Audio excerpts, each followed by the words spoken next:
Good morning students. आज हम electrodynamics second का एक नेक्स्ट क्लास लेके आए हैं। इसमें electromagnetic wave in conducting medium करेंगे। कंडक्टर में क्या होता है कि फ्री चार्ज होते हैं, उसके अंदर वॉल्यूम में फ्री चार्ज होते हैं, उसके कारण फ्री करंट होता है। जब कोई फील्ड उपस्थित नहीं होता है तो वो फ्री चार्ज उस कंडक्टर के अंदर वॉल्यूम में इक्वल रूप से डिस्ट्रीब्यूटेड होते हैं। जब कोई इलेक्ट्रिक फील्ड प्रेजेंस में होता है, उपस्थित होता है, तो वो फ्री चार्ज ये वॉल्यूम फ्री चार्ज जो कंडक्टर के अंदर होता है वो सरफेस पे आ जाता है। ये सब अचानक नहीं होता है, इसमें कुछ टाइम लगता है। तो इसको कंसीडर करते हुए हम मैक्सवेल इक्वेशन लेते हैं। तो मैक्सवेल इक्वेशन लिखेंगे हम चार, जो हमारी मैक्सवेल इक्वेशन हमने पहले लिखी थी वही अभी। तो उस हिसाब से देखो, पहले तो है डाइवर्जेंस डी बराबर रो एफ। अभी क्या है कि वॉल्यूम चार्ज जो फ्री चार्ज है वो कंडक्टर के अंदर है। अभी हमने फील्ड अप्लाई किया है बस, ठीक है ना, तो अभी अंदर है, अभी सरफेस पे नहीं गया। डाइवर्जेंस डी बराबर रो एफ, डाइवर्जेंस बी बराबर 0, कर्ल ई बराबर minus curly B upon curly T,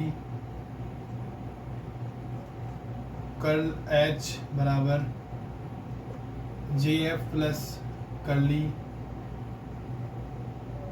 D upon curly T. ये हमारी फर्स्ट इक्वेशन, ये सेकंड, ये थर्ड, ये फोर्थ फॉर कंडक्टिंग मीडियम।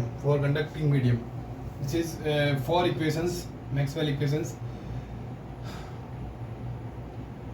अब क्या है कि जो कंडक्टर के अंदर जो वॉल्यूम फ्री चार्ज है वो सरफेस पे जाने के लिए, मतलब वो टाइम डिपेंडेंट है, तो इसलिए हम कंटिन्यूटी इक्वेशन यूज में करेंगे। कंटिन्यूटी इक्वेशन हमारी होती है divergence J F plus curly rho F upon curly T बराबर 0।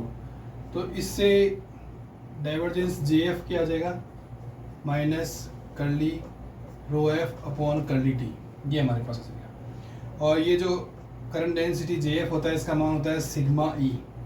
इसकी इलेक्ट्रिक फील्ड दिखा सकते हैं अपने, ठीक है ना, क्योंकि ये वेक्टर क्वांटिटी है सिग्मा ई। तो हमारे पास ये इक्वेशन इस प्रकार से हो जाएगी, डाइवर्जेंस ई सिग्मा बराबर minus curly rho F upon curly T, ये इक्वेशन नंबर 5। अब डाइवर्जेंस ई, ये डाइवर्जेंस ई का मान हम इस इक्वेशन फर्स्ट से निकालेंगे, क्योंकि जो डी का मान होता है वो होता है एप्सिलॉन ई। ये डिस्प्लेसमेंट वेक्टर है, इलेक्ट्रिक फील्ड है, ये हम पढ़ चुके हैं पहले। तो डाइवर्जेंस ई, ये एप्सिलॉन बाहर आ जाएगा बराबर रो एफ। तो डाइवर्जेंस ई की वैल्यू जो होगी वो होगी रो एफ अपॉन एप्सिलॉन। ये हमारे पास डाइवर्जेंस ई की वैल्यू आ जाएगी। तो अब सिग्मा और यहाँ आ जाएगा रो एफ एप्सिलॉन बराबर minus curly rho F upon curly T. ये हमने इक्वेशन 5 में मान रख दिया डाइवर्जेंस ई का। अब इसमें रो एफ एक तरफ कर लेंगे और टी एक तरफ कर लेंगे। तो उस हिसाब से हमारे पास में इक्वेशन जो होगी वो ये होगी, D rho F upon rho F integration बराबर sigma upon epsilon minus D T. अब इसका इंटीग्रेशन करेंगे। ये हम जानते हैं 1 अपॉन एक्स का इंटीग्रेशन लॉग एक्स होता है, और ये एल एन, ये आधार ई वाला लॉग है, तो ये हो जाएगा रो एफ टी, ठीक है ना, बराबर minus sigma upon epsilon plus C. ये इंटीग्रेशन कांस्टेंट है, ठीक है। अब आगे चलेंगे और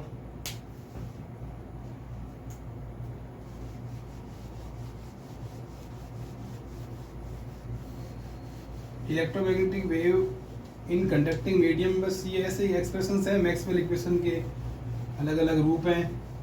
और फिर ये बताता है कि कंडक्टिंग मीडियम में जब इलेक्ट्रोमैग्नेटिक वेव एंटर करती है तो उसका एम्पलीट्यूड कम हो जाता है, ठीक है ना। किसी किसी केस में होता है, किसी किसी केस में कांस्टेंट रहता है, तो वो हम आगे पढ़ेंगे। तो ये हमारे पास में आ गया। अब सी का मान निकालना हमें, तो t बराबर 0, तो हमारे पास में रो एफ बराबर 0 और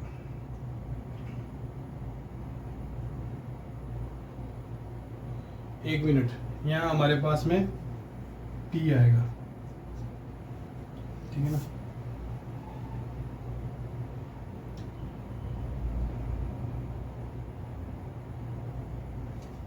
और रो एफ टी बराबर रो एफ 0, ये ठीक है। तो ये t बराबर 0 मैंने इनिशियल कंडीशन में मान रखेंगे, तो एन एन रो एफ 0 बराबर c, ये मान हम उसमें रख देंगे। तो एन एन, ये एन एन का मतलब ये है कि लोग आधार ई वाले को लिखते ही जानते हैं, छोटी सी बात है, कोई बड़ी बात तो है नहीं, ठीक है। ये आ गया बराबर minus sigma upon epsilon T plus N N rho F 0, ठीक है। अब इसके बाद में आ जाएगा rho F T upon rho F 0 minus sigma upon epsilon T, ये हमारे पास में वैल्यू आ जाएगी। अब हम जानते हैं कि इसको एक्सपोनेंशियल टर्म में हम लिखेंगे। चलो एक्सपोनेंशियल टर्म,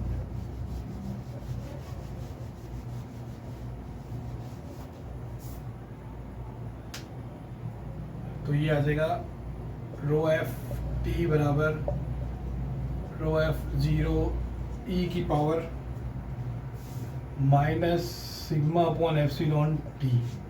टी क्या है, अगर हम टी को कैरेक्टरिस्टिक टाइम के बराबर लेवें, टो के बराबर, इसका मान होगा एप्सिलॉन बटा सिग्मा। हमें यहाँ 1 करना है इसलिए, ठीक है ना।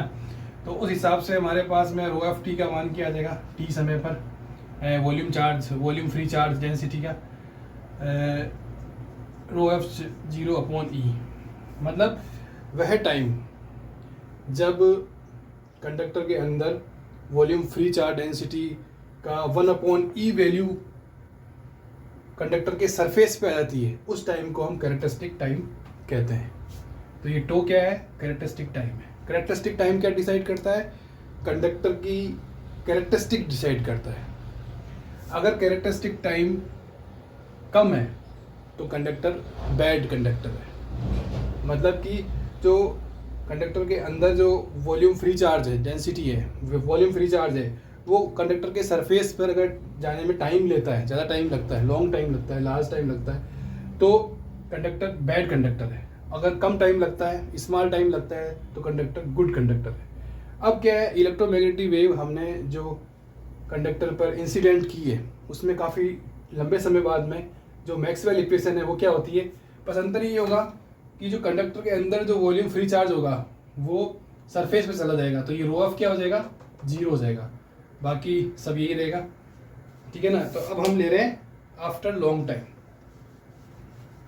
पहले हमने शुरुआत में ली थी मैक्सवेल इक्वेशन, अब आफ्टर लॉन्ग टाइम ले रहे हैं। अभी हमने सिर्फ कैरेक्टरिस्टिक टाइम हमने नोट किया है कि कैरेक्टरिस्टिक टाइम किस प्रकार से निकालते हैं, ठीक है ना। इसमें ये 0 हो जाएगा after long time when EM wave incident on conductor,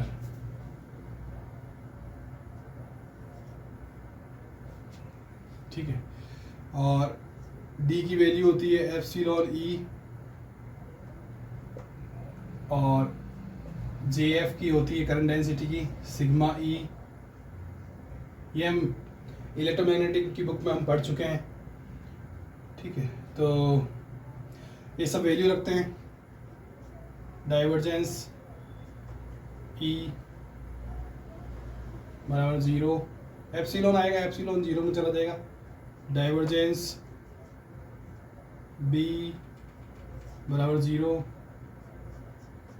curl E minus curly B upon curly T, फिर आएगा कर्ल H। अब देखो हम H की जगह भी ले सकते हैं कुछ, H बराबर बी अपॉन म्यू, क्योंकि बी बराबर म्यू एच होता है तो एच बराबर बी अपॉन म्यू, तो यहाँ बी आ जाएगा और म्यू उधर चला जाएगा और जे एफ की जगह सिग्मा ई आएगा, तो म्यू सिग्मा ई प्लस म्यू एप्सिलॉन कर्ली ई अपॉन कर्ली टी। ये हमारे पास में इक्वेशन हो जाएंगी, वापस से लिख लेंगे हम दोबारा से अलग बदले हुए रूप में, ठीक है ना। After long time when electromagnetic wave incident on conductor.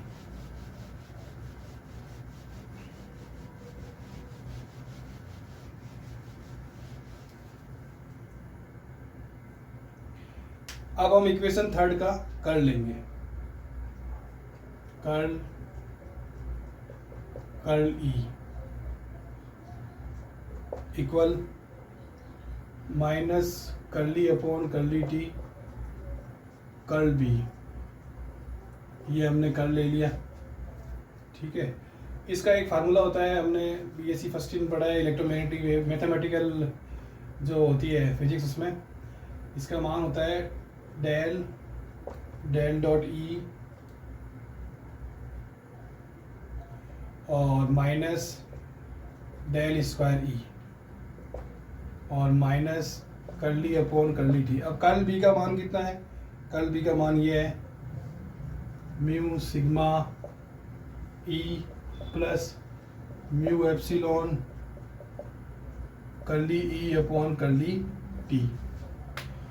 इसमें ये डाइवर्जेंस ई यहाँ समीकरण इक्वेशन 1 से 0 है, तो ये 0 हो जाएगा, तो माइनस डेल स्क्वायर ई बराबर माइनस 1 मिनट, ये ऐसा नहीं आएगा, म्यू सिग्मा कर्ली ई upon curly T minus mu epsilon curly square ई अपॉन कर्ली टी स्क्वायर। तो हम ये इक्वेशन क्या लिख सकते हैं, यहाँ लेते हैं del square E minus minus तो प्लस हो जाएगा, म्यू सिग्मा कर्ली ई upon curly T plus mu epsilon curly square ई अपॉन कर्ली टी स्क्वायर। ये हमारे पास में, ठीक है। ये तो हमने इस इक्वेशन थर्ड का कर लेके हमने ये इक्वेशन प्राप्त करी। इससे मालूम पड़ रहा है कि इलेक्ट्रिक फील्ड जो होता है इलेक्ट्रोमैग्नेटिक वेव में वाइब्रेशन, उसका एम्पलीट्यूड थोड़ा कम हो जाएगा। ये टर्म पहले थी इन नॉन कंडक्टिव मीडियम, ये एक एक्स्ट्रा टर्म आ गई है और सिग्मा के कारण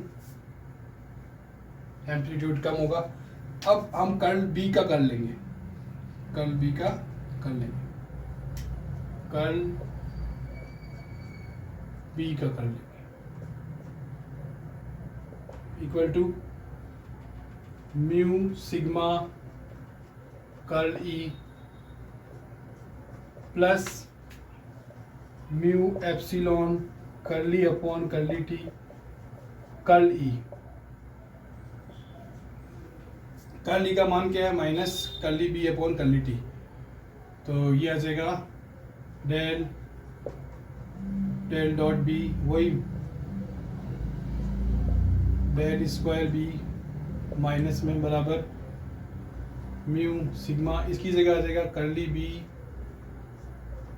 अपॉन कर्ली टी माइनस में minus mu epsilon curly square B upon curly T square. ये आ जाएगा, ये पद 0 हो जाएगा, डाइवर्जेंस भी 0 है इस क्वेश्चन सेकंड से, तो ये आ जाएगा del square B equal to mu sigma curly B upon curly T plus mu epsilon curly square B upon curly T square. तो इक्वेशन नंबर हमारे पास में आएगा, ये तो 5 और ये 6। 5 और 6 में ये तो second derivative with respect to space है, ये second derivative with respect to time है।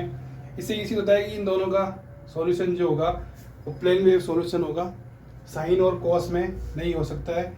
तो आगे और वो सॉल्यूशन एक्सपोनेंशियल टर्म में होगा, तो एक्सपोनेंशियल टर्म में वो एक सॉल्यूशन होगा, तो वो हम उसमें प्रोपेगेशन वेक्टर और वो लेके चलेंगे, तो उससे आगे अपने सॉल्व करेंगे नेक्स्ट क्लास में। ठीक है, थैंक यू वेरी मच।